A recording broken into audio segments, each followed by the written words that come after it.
ഒരു എഴുത്തുകാരൻ പറഞ്ഞല്ലോ, DPEP എന്ന് പറഞ്ഞാൽ ദരിദ്രരായ പിള്ളേര് എങ്ങനെയെങ്കിലും പഠിച്ചോട്ടെ. സത്യത്തിൽ അതല്ലേ DPEP?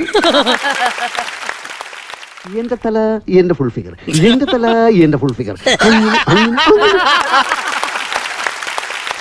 അച്ഛനോ? ഞാൻ വിചാരിച്ചു ഏതോ കുത്തക മുതലാളിയാണ്, പേടിച്ചു. അയ്യോ, സംസാരിച്ച് നേരം പോയത് അറിഞ്ഞില്ല. മീനവിയൽ എന്തായോ എന്തോ. ആർട്ടിസ്റ്റ് കുളത്തിലേക്ക് ചാടുകയാണല്ലോ, അപ്പോ ക്യാമറയും ഒപ്പം ചാടട്ടെ. ഞാൻ ആരാണെന്ന് ഈ നാട്ടിലെ പട്ടിക്കും പൂച്ചയ്ക്കും വരെ അറിയാം.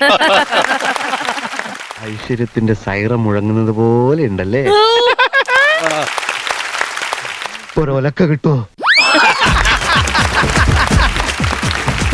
ഈ നമ്മള് മാഷപ്പ് സോങ്ങുകൾ കേട്ടിട്ടുണ്ട്, പക്ഷെ മാഷപ്പ് ഡയലോഗ്സ് എന്ന് പറയുന്നത് എനിക്ക് തോന്നുന്നു അത് ശ്രീനേട്ടിൽ നിന്നുമാണ് ഇത്രയും കൂടുതൽ നമുക്ക് കിട്ടിയിട്ടുള്ളത്.